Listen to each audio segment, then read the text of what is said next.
Hey, welcome to the Greg Stier Youth Ministry Podcast. I really encourage you to listen to this podcast, to subscribe to it, to rate it, to review it, to get the word out on social media.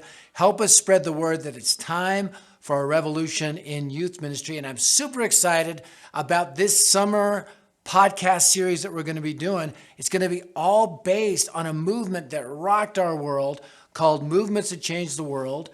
By Steve Addison. And in this book, he talks about 5 keys to movements throughout history, and we see them rooted in Scripture.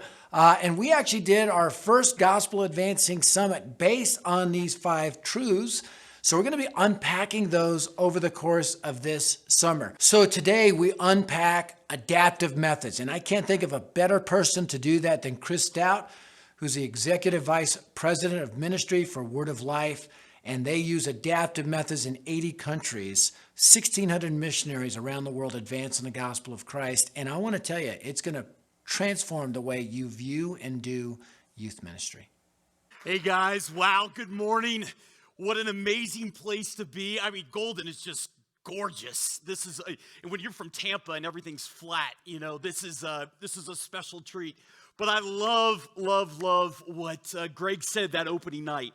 And that is that we really hope that this is an experience that you will not only remember for the rest of your life, but you'll be able to say that I was there. And that's not because of anything special about us, but that's because of the Spirit of the living God that's moving among us to really shape the gospel to teenagers here and around the world and to push us out, because we need the leaders to lead the way, and that's why you're here. And so you're here because you love teenagers. And so thank you for taking the time and spending your money and all those different things. I know I've talked to some of you, and you got 9-to-5 jobs, and I know some of you, you've taken time off of work, and you're doing all this stuff, and then some of you that you're just so dedicated to this. That's why you're all here. We're so thankful, so grateful. And in fact, we're all here, first of all, because of gospel urgency. I know I'm preaching, this is the ultimate example of preaching to the choir, I know, but gospel urgency is the why of what we do, right? It's the hell that a teenager is going to and the hell that they're going through is what we always talk about. That gospel urgency, you're here because of urgency. You're also here because of gospel fluency, right? And gospel fluency is the what. The what is the pure gospel. And being able to share it clearly. And today's that Go Share Day, as Morgan and Jason talked about, gospel fluency. But we talk a lot about urgency, we talk a lot about fluency, but today we want to talk a little bit more about gospel strategy. Gospel strategy, because you know what? You can have all the urgency you want, and you can have all the fluency.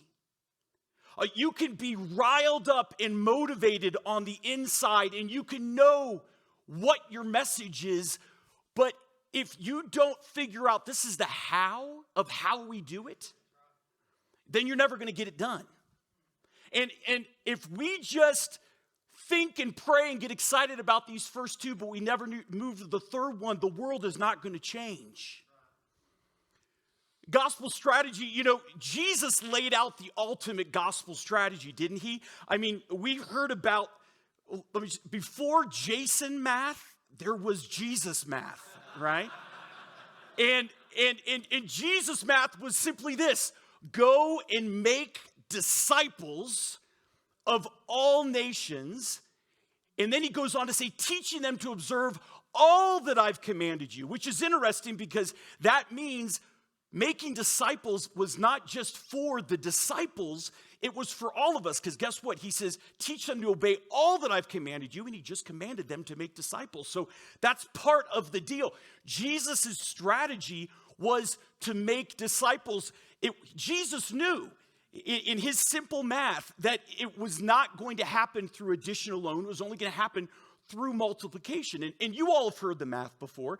You know that if one person leads another person to Christ and disciples them in that year and the next year both of them do that, we could literally reach all 7.8 billion people on the planet theoretically in less than one generation. The problem is not the plan. The problem is that we have not been obedient to the plan.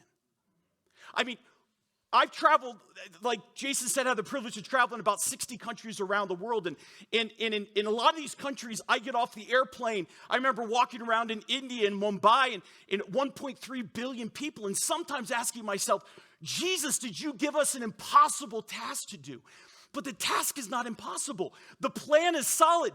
The strategy is solid. We're just not obedient to the strategy. Now,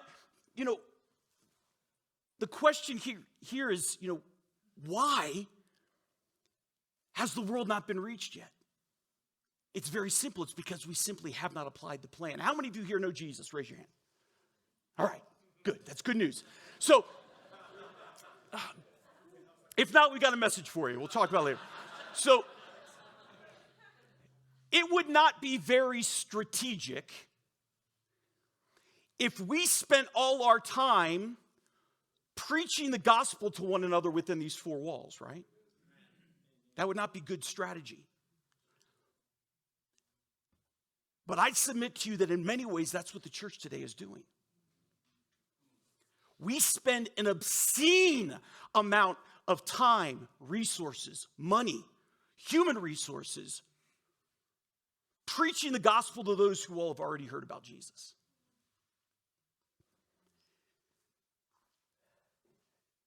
The church has become in many ways so gospel-centered, which is a good thing, that they have forgotten to be gospel advancing as well. Now, 1 Corinthians chapter 9, we're going to take a look at this chapter together. In 1 Corinthians chapter 9, the Apostle Paul, this is actually, I believe, in certain ways, his chapter or one of his chapters about gospel strategy. And so we're just going to read through this chapter. I'm going to point out two major things, and we'll be done, all right? Look at 1 Corinthians chapter 9, starting in verse 19.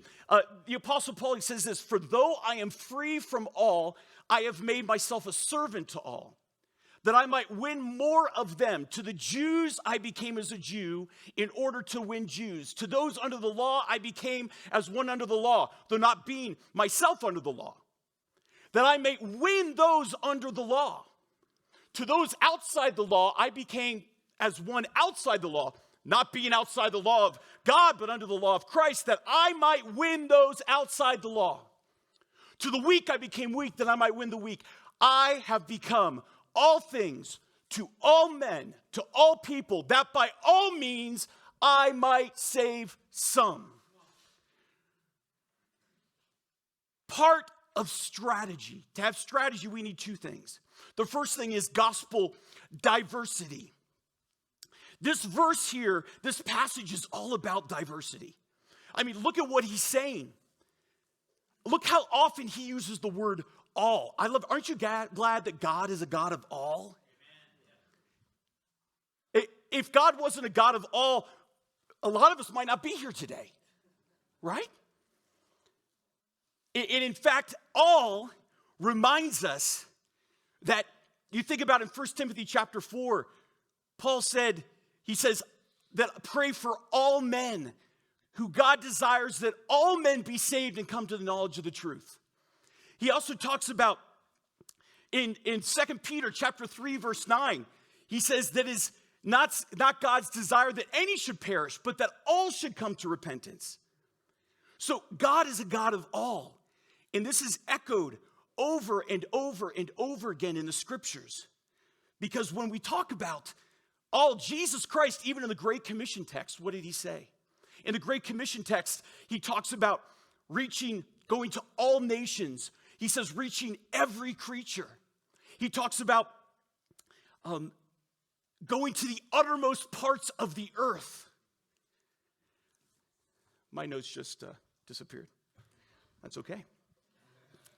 Jesus talks about reaching every person everywhere with the gospel. And so as a result, what we're looking at is today we have to embrace gospel diversity. Now, diversity means in order to reach a diversity of teenagers, we need to use a diversity of methods. All right? A diversity of methods. I'm going to see if I can pull this back up here one more time because, this is I don't know if you've ever had that dream when you woke up in your underwear? Like, you ever had the dream you're walking around in your underwear and you're standing there in your underwear? Well, I'm not in my underwear, but I feel very close to it right now. All right, there it is. Here we got it. This is what happens when you have an iPad from like 1994. All right. Diversity isn't just about race. You know, we hear a lot about diversity today. And diversity isn't just about race, though that definitely is a part of that. Diversity is also reaching all people, all backgrounds, all socioeconomic levels, all personalities and hobbies and disabilities and gender identities. All, when Paul says all means all, right? The challenge is we all live in different circles of relationship. You realize that we all have different circles of relationship. First of all, like we have our comfort circle. What's a comfort circle? Our comfort circle is like that group of people that you don't have a problem hanging out in your underwear with, right? And it's like your family, and you wake up and you don't care what anyone looks like. Then we've got comfort circles, and then you've got community circles. A community circle is kind of like what we got right here. It's people, it's your tribe, right? It's your people, all right? But then after a community circle, then we have our cause circles, those outside of our community. But the problem is that even our cause circles, which are fueled by gospel urgency and gospel fluency, are often lacking gospel diversity because our tendency is often to reach people who are like us. Why? Because it's more comfortable. It's more natural. It's easier. Paul did not let that stop him, though. He reached out of his comfort circle, and he worked to become all things to all people so that by all means he might see saved some of every kind of person. In order to have a diversity of teens in our ministry, though, it requires, first of all, sensitivity. Because sensitivity helps me to see. Am I sensitive to, am I even aware of the diverse world of people around me? Do I really see them? Ask yourself that this morning. Paul, he saw the Jew. Paul saw the Greek, the Gentile, the weak, the strong, those under the law, those outside of the law. Paul saw everyone. Remember what Jesus said to his disciples in John chapter 4? He said, lift up your eyes. The fields are white unto harvest. He said this to them when they were surrounded by Samaritans, who were kind of like their enemies, right? People that normally the Jews did not want to see. They didn't want to see the Samaritan, but Jesus said, lift up your eyes, the field are white to harvest. The Jews his disciples may have not wanted to see the Samaritans, but Jesus wanted them to see the Samaritans. So he said, lift up your eyes. Do I see all teens? Do you see all teens? If I just look at my youth group, at my youth room, if you look at your youth room, I'll probably find my answer. Is there a real cross-section of teens in my ministry? How am I reaching out not just to the white teen, but to the black and the Latino and the Asian? How am I doing that? Now, you might say, well, Kris, you don't understand where I live and the demographics, and that's true, but I would even say, okay, well, then what does your gospel advancing network look like? We had a great session with Ben yesterday about your network, and really, guys, if you're here at this Gospel Advancing Summit, it's not just because you're a leader in Gospel Advancing Ministry. It's because we believe you are a leader of leaders. And your goal and our goal for you is not for you to leave here and just have a more Gospel Advancing youth ministry. Our goal, the reason you're here, whether you realized it or not, sorry to break this to you, the reason you are here is to make you a multiplier and networker of other gospel advancing leaders who aren't here, who don't even know they're gospel advancing leaders yet. That when you leave here, you are going to be on the phone and you're going to be knocking on the door of every youth pastor in your community that can ascribe to the 5 truths. If they can do that, we need to be joining arms together to reach every teenager, all teenagers, every color, every background, every economic class, everything in your community. But is there diversity there? Because God is a God of incredible diversity. Diversity also means, how am I reaching the nerd? What am I doing to reach the gamer? How about the jock or the tough guy? The Instagram model wannabe, the prom queen, the quiet shy girl that no one notices? How am I reaching the gender confused or gay or lesbian teen? Do I see them? Do you see them? Maybe you and I need to lift our eyes a little bit more and also ask God to make us more sensitive to the diversity around us and not shy away from it, but to lean into it. Sensitivity helps us see. So to have a diversity of teens requires sensitivity so I can see, but to have a diversity of methods requires creativity so I can connect. Sensitivity helps me see. Creativity helps me connect. This is where Christians have been historically bad, though we've got much better over the decades. Instead of saying, I have become all things to all people, that by all means I might reach some, we used to say, you become like me and then I can reach you. I remember being in Papua New Guinea for the first time in my life and traveling up to the jungles of Papua New Guinea, taking like 2 little airplanes to get up to this area. And we were at believe me, I'm not bashing on any denomination because actually I'm a card carrying now. I never thought I would be, but I found myself a member of a Southern Baptist church now. So apparently I was never a Baptist in my entire life. There was only one Baptist in the Bible and they cut his head off. So, but I guess I am one now. But anyway, we were up in this we were up in the middle of the jungle. I want you to understand that. We were in the middle of the jungle. And I was asked to be there to speak to like a youth leader, like a pastor's conference. And I'm there. It is like 140 degrees with 600% humidity. And I'm there, and people are coming out of the jungle with shirts and ties on. I went there because they told me I had to. This isn't Word of Life, but this is the other place I had to take a jacket, a sport coat, and a tie. I'm there, and if you know me, I'm a sweater.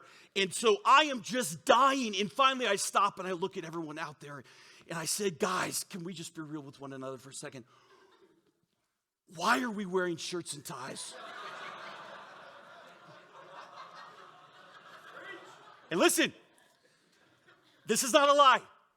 One of the Papua New Guineans, he raised his hand, an older gentleman, he just looked at me and he says, we have just always done whatever the white man told us to do. And I said, stop! I said, the white man says a lot of stupid things. I said, do not. I said, and I pulled off my tie, I threw my jacket across the room, and I said, listen, I said, just follow Jesus. He was not a white man either. I says, and he will tell you what you need to do. I says, and I can promise you, Jesus never wore a tie. You guys don't need to do this any longer. But we've said, anyway, well. But we don't do that kind of ridiculous thing anymore. But I wonder if there's still some subtle ways in our youth ministry that different kinds of teenagers don't feel comfortable even when they're in our presence or they're in our ministry because of things that we've held on to. How welcoming are our ministries to whoever walks through the door? How are we adapting our methods to reach teens where they are, not waiting for them to come into our world, but finding a way to get into theirs? Are we lacking creativity in our methods, which is therefore keeping us from connecting with every kind of teen? One reason we lack creativity is that we can easily become married to our methods, right? We can even idolize our methods so they become, what? Sacred cows. When a movement stops adapting its methods, the movement dies. Have you ever heard of adapt or die? The same is true in youth ministry.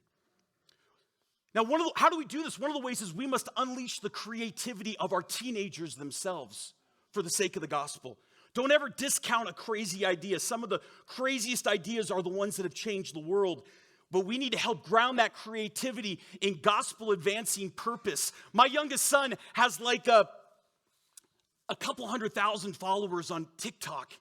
And I actually tell him, your hair has a couple 100,000 followers on TikTok, not you. He cut his hair and he lost 10,000 followers, which is kind of crazy. But anyway, I'm like, I don't even understand how TikTok works.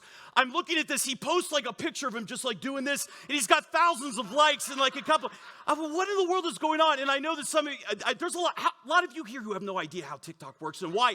Not even how it works, why it works. I don't understand. But our students, they do. And they can be creative. And they can take things that we never imagined and use them for the sake of the gospel. But are we unleashing them? Are we encouraging them? Are we pushing them out to do that? Jesus was constantly adapting his methods, right? He was often doing what no one else would do. As he sat by the well, he spoke to a Samaritan woman, asking her for water. As he walked along the sea and he saw the fishermen, and he said he would make them now fishers of people. As he ate dinner with tax collectors and sinners, to the point that the religious accused him of being a drunkard just by guilt by association. Jesus did things that no one else thought you should do. So you and I need to ask ourselves, who are we missing? And then we need to go after them, but on their turf, not ours, in their way. I'm sure a lot of you are already doing all sorts of amazing creative things. And we're like just around the world, trying to reach the jock team through sports marathons. Like, basketball marathons and soccer and volleyball, just trying to get the jock team to be able to come. Listen, we actually did in Asia, we did something, I can't believe it worked, but it's amazing. It's an intensive study marathon. Asian students, that put my 18-year-olds to shame. They pay money to come and study together. And then we stop and we preach the gospel, and then they keep studying. It's incredible.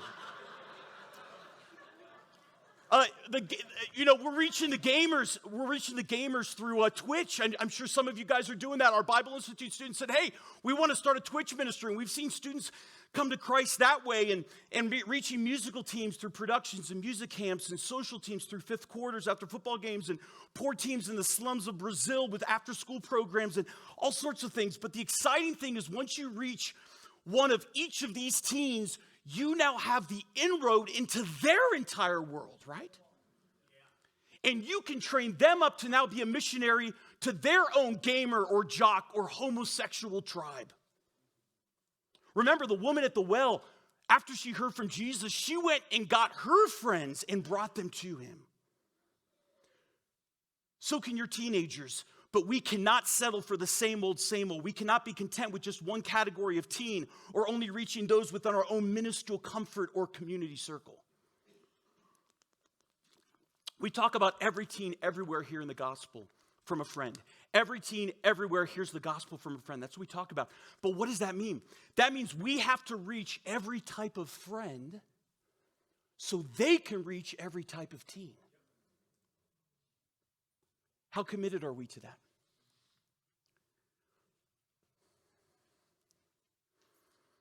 Internationally, with Dare to Share, we've been able to partner and do some really cool things with the app. Jason mentioned that the translation of life in 6 words, these are just an example of what we've been able to do together. And we have it in, I can't even remember how many languages now, but it's not just a Google Translate copy paste. We've taken the time to try to adapt our methods and adapt every single word. In Russian, it's the word Bible. In Hungarian, it's cross. In French, it's hope. In Romanian, it's saved. In Spanish, Portuguese, Italian, it's the word Christ. In Hindi and Arabic became a phrase. It's not actually life in 6 words. It's one solid phrase. It doesn't spell out a word. In Korean, like we already talked about, it became a math equation. All right, which is the coolest one. That I think we have out there is our Korean acrostic. So, but what does creativity mean? Creativity means best practices and shared strategies. Best practices, listen, having been in youth ministry for a while and serving local churches, one of the things that always confuses me and frustrates me and saddens me a little bit, but I understand it, is how many youth pastors and youth leaders come out of seminary or wherever, and they're convinced that I have to create my own curriculum. I have to create my own thing. And it's like, dude, listen, man, There's so much good stuff out there. And there's some stuff that's not so good, but there's good stuff out there. And if you can connect with the right resources and understand the best practices, then you can actually spend your time doing what you were called to do, and that is to reach and disciple teenagers. Best practices. Shared strategies. Listen, I don't have time to tell you my whole testimony with Dare to Share, but all I can tell you is that I was placed over our youth ministry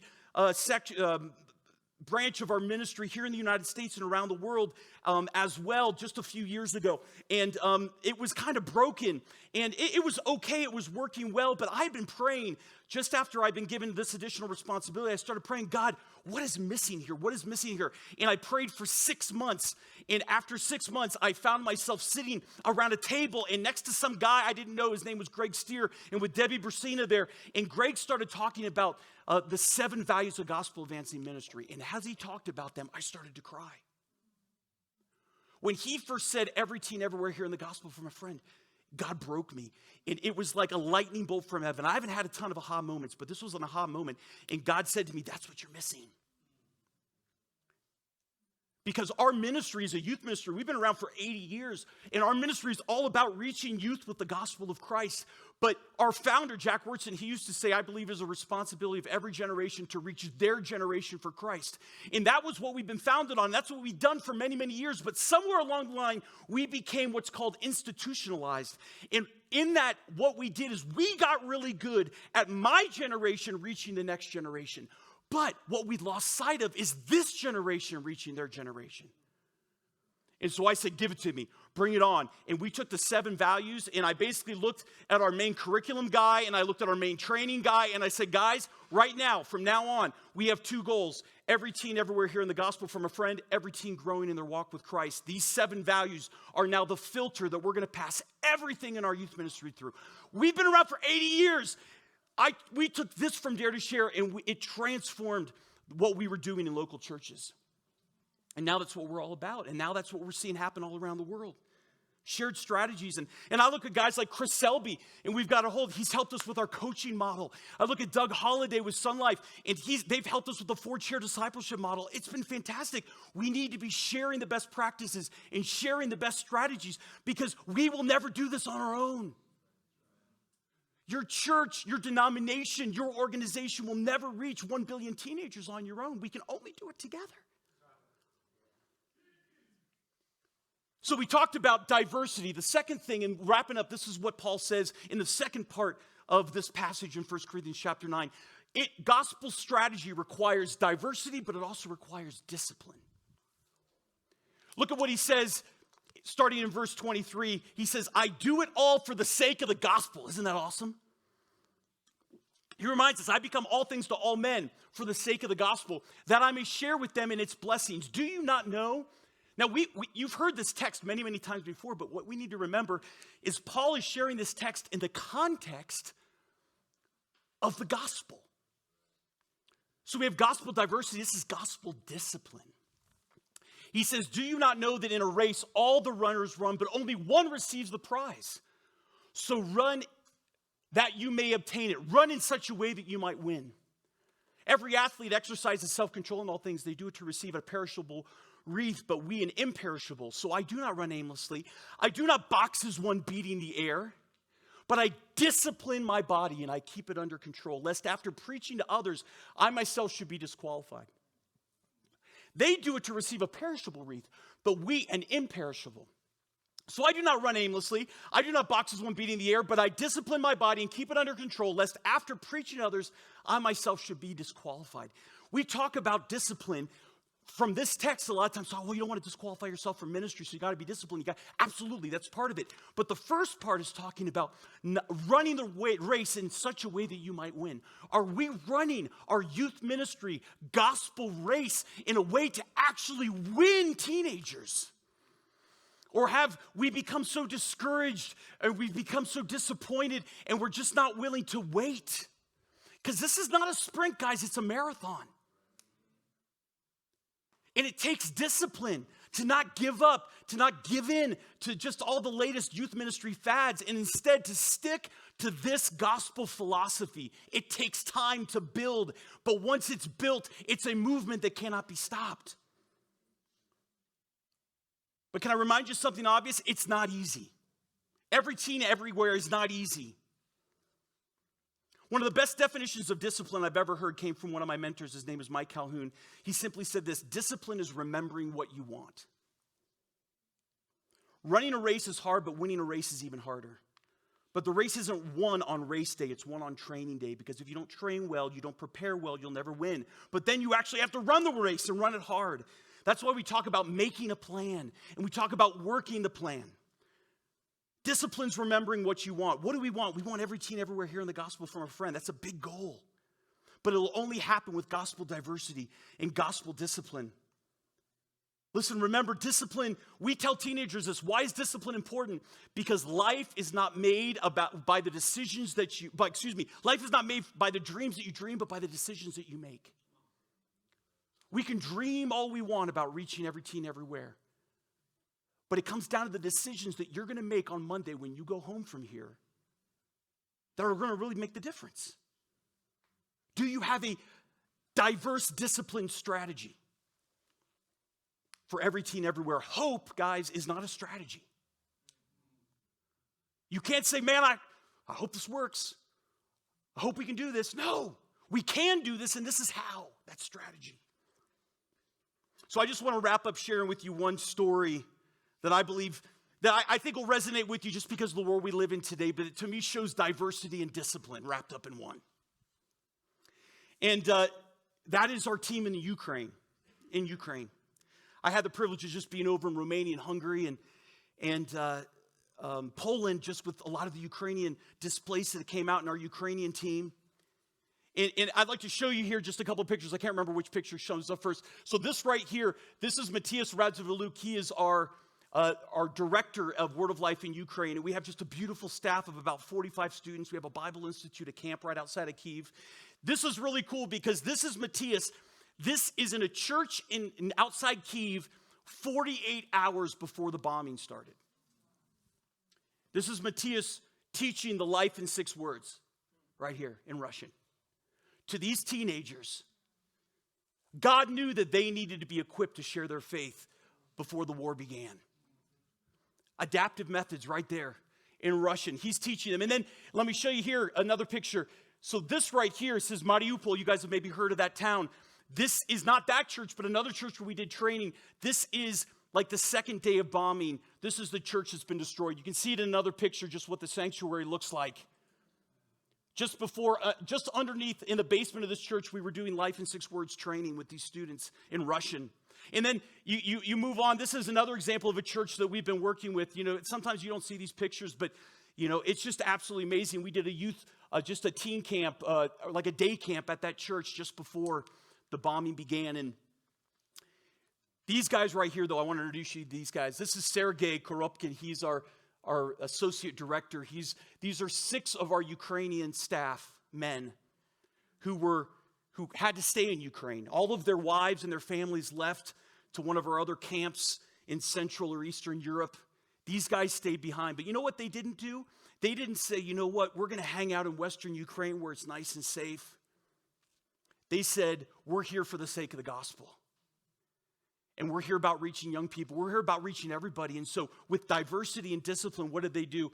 They started to, this is our camp property. This is actually a Romanian truck with 20 tons of supplies. And these are Ukrainian soldiers on the Word of Life property helping us unload all of these supplies and take them in. Because then you can go to the next video, you'll see these are those 6 guys as well, with other help from local churches. This is our auditorium where we've been training students, and they're creating food bags. And so, you know, as you can go on and see to the next bags right there, these are just an example of the bags that we've been filling for people. And in every one of these bags, you'll find this. This is the Life in 6 Words in Russian. And, you know, here are our guys that are literally running into the fire to help save people from physical death and from spiritual death. They, at no thought to their own life, You can see here this next picture. This is just an example of what we find when we go to these churches and we do distribution in different parts of Ukraine, and people just lined up waiting to receive something and to also receive the hope of the gospel. But you know what it makes me think about when we think about, urgency, fluency, strategy that includes diversity and discipline is what will allow us with passion to now run into the fire of our teenagers' lives. Run into the fire of the local high school. Run into the mess that is our youth culture today. These guys are an inspiration to me. And I'm thinking, wow, if they're willing to literally put their own lives at risk. I mean, we've been able to get just our little group with our vans, we've been able to evacuate about 3,000 people from towns in eastern Ukraine and up near Kyiv. And these are young guys, they're all about youth ministry, but they said, hey, we got to adapt. Because today we're in a war zone, and so how can we do that? And this is what we're going to do. And they started to mobilize, and they started to organize, and then they started to do it. Had no thought to their own lives. How about us? How far are we willing to go? How much are you willing to risk? How creative are you willing to be? How persistent? How engaged? How throw caution to the wind are we willing to be for the sake of every teen everywhere? Is there diversity in your youth ministry? Is there diversity in your network? And is there discipline to make it happen? Because we got to reach every kind of friend if we're going to reach every kind of teen. Father, we just cry out to you tonight, Lord. There are teenagers. My fear is there are teenagers all over this world that we do not see.